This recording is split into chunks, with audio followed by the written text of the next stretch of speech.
नमस्कार दोस्तों, मैं हूं कुमार प्रहलाद और हमारे इस YouTube चैनल में आपका हार्दिक स्वागत है।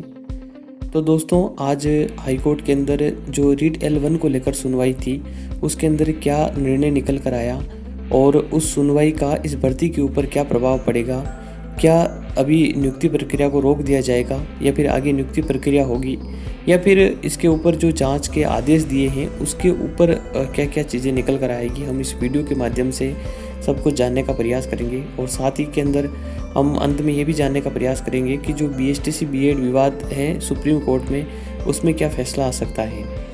तो दोस्तों, आज जो हाई कोर्ट के अंदर सुनवाई थी और ये जो PL दर्ज की थी ABVP की, और इसके अलावा भी जो अन्य याचिकाएं थी, उन याचिकाओं के ऊपर आज सुनवाई हुई थी। और उस सुनवाई के दौरान जब सुनवाई हो रही थी तो जो हमारे SOG के जो प्रमुख हैं राठौड़ साहब, उनको भी बुलाया गया था और उनसे भी सवाल पूछा गया था कि जब शिक्षा संकुल से पेपर लीक हुआ है तो वो L1 का हुआ है या L2 का हुआ है। तो इस तरह से उनसे सवाल जवाब किए गए थे और उसके बाद में ये आदेश दिया गया है कि इस भर्ती पर भी जांच की जानी चाहिए। इतने दिन सिर्फ L2 के ऊपर ही SOG जांच कर रही थी और L1 के ऊपर उन्होंने अभी तक कोई जांच नहीं की थी। लेकिन अब हाईकोर्ट का ये आदेश है कि L1 की भी जांच होनी चाहिए।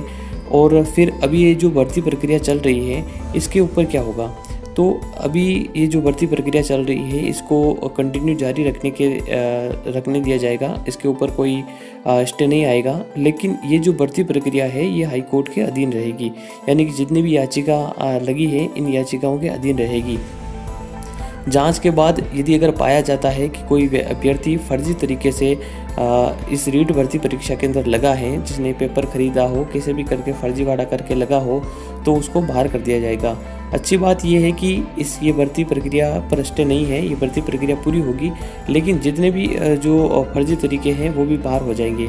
तो ये बहुत ही अच्छी बात है कि L1 की भी जांच हो रही है और जांच होनी भी चाहिए, क्योंकि बहुत सारे ऐसे अभ्यर्थी होंगे जिन्होंने फर्जी तरीके से इस रीट L1 के अंदर भी अपनी नियुक्ति ले ली है। तो इससे क्या है कि जो मेहनत करने वाले बच्चे हैं उनके साथ बहुत ही बुरा हो जाता है, क्योंकि एक तो वो मेहनत करते हैं और अंत में उनको सफलता नहीं मिलती है, उनकी जगह लोग फर्जीवाड़ा करके लग जाते हैं। तो जांच हो रही है, ये बहुत अच्छी बात है और होनी भी चाहिए। लेकिन साथ ही इस भर्ती के ऊपर स्टे नहीं दिया है, ये भी बहुत बढ़िया बात है, क्योंकि भर्ती पर स्टे नहीं दिया है, इससे क्या है कि जो मेहनत करने वाले लोग हैं उनको भी इंतज़ार नहीं करना पड़ेगा, नियुक्तियां हो जाएगी समय पर और जांच चलती रहेगी।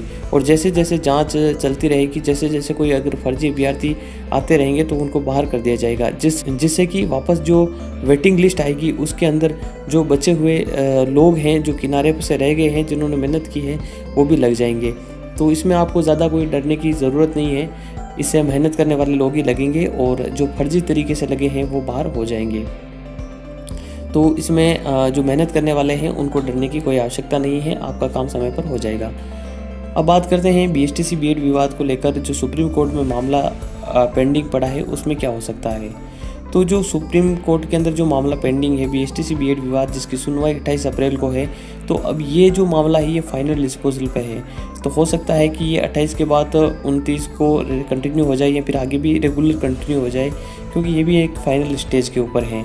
तो अब ये डिपेंड करेगा कि सुप्रीम कोर्ट क्या फैसला देता है, क्योंकि अगर B.Ed जीतती है तो जितने भी याचिका करता है उनको सम्मिलित कर लिया जाएगा, और अगर BSTC जीतती है तो ये भर्ती कंटिन्यू चलती रहेगी। लेकिन अब इसमें ये भी है कि अगर B.Ed जीतती है तो सभी को मौका नहीं मिलेगा, सिर्फ याचिकाकर्ताओं को मौका मिलेगा। ये भर्ती प्रक्रिया पूरी हो चुकी है और अब नियुक्तियां होने वाली है, यानी कि भर्ती भी फाइनल स्टेज पे है। इस वजह से ज़्यादातर संभावना यह है कि जितने भी याचिकाकर्ता हैं उनको मौका मिल सकता है, यदि B.Ed जीतती है तो। और यदि B.Ed नहीं जीतती है तो सिर्फ जो भर्ती चल रही है वो उसी अकॉर्डिंग पूरी हो जाएगी। लेकिन ये बहुत ज़्यादा निर्भर इस पर भी करता है कि वकील क्या अपना स्टैंड रखता है, वकील कितनी मजबूत पैरवी करता है। तो जितने भी BSTC करता है उनको एक अच्छी एडवोकेट टीम उतारनी चाहिए, और ताकि ये भर्ती प्रक्रिया के अंदर ये पूर्ण रूप से आगे जारी हो सके और किसी प्रकार की कोई दिक्कत ना आए। अभी फ़िलहाल इतना ही इस वीडियो के माध्यम से। आगे अगर कोई जानकारी अपडेट होगी तो हम आप तक ज़रूर पहुंचाने का प्रयास करेंगे। धन्यवाद।